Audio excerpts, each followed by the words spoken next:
पालकमंत्री रवींद्र चव्हाण हे कणकवली विधानसभा मतदारसंघात येत नाहीत। याचं कारण आमदार नितेश राणे ते त्यांना मतदारसंघात येऊ देत नसल्यानं अनेक कामे अपूर्ण आहेत असा आरोप युवासेना जिल्हा प्रमुख सुशांत नाईक यांनी केला आहे। आज अतुल रावणे साहेब आहेत आणि आम्ही सर्वच मंडळी आहोत आणि वैभववाडी तालुक्याची पंचायत समितीची मुख्य बिल्डिंग गेली 6 वर्ष याला झालेला आहे। बिल्डिंग बांधून 10 वर्ष झालेली आहेत आणि त्यानंतर परत छप्पर घालून सुद्धा ह्याला 3-4 वर्ष झालेली आहेत आणि अशा अवस्थेत चांगल्या बिल्डिंगमध्ये ह्या अधिकाऱ्यांना बसण्याची व्यवस्था असताना सुद्धा त्या गळती झालेल्या इमारतीमध्ये शिक्षणाधिकारी असेल किंवा गटविकास अधिकारी असेल बसतायत। हे दुर्दैवाची गोष्ट खरं म्हणजे वैभववाडी वासियांसाठी पण आहे आणि आमच्या सर्वांसाठी पण आहे। त्यामुळे आज आम्ही अतुल रावणे यांच्या नेतृत्वाखाली ह्या इमारतीचं उद्घाटन केलेलं आहे। खरं म्हणजे ह्या जिल्ह्याचे पालकमंत्री रवींद्र चव्हाण साहेब आहेत, पण तुम्ही रवींद्र चव्हाण साहेब बघता काय कधी या कणकवली मतदारसंघामध्ये ते कधीही फिरकलेले नाहीत। या कणकवली मतदारसंघाची त्यांनी जबाबदारी अजिबात घेतलेली नाही आहे।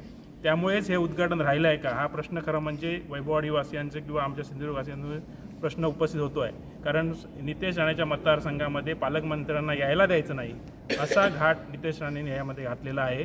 त्यामुळे इथे ते आलेले नाहीत।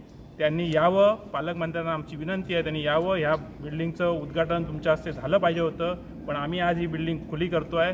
आणि दुसरी गोष्ट म्हणजे शिक्षण कार्यालयात जी गळती लागलेली आहे आम्ही त्यांना अशी पण केलेली आहे की शिक्षण अधिकाऱ्यांची जी बिल्डिंग गळती लागली आहे त्यांनी तरी याच्यामध्ये उद्याच्या उद्या त्वरित इथे बसायचं आहे।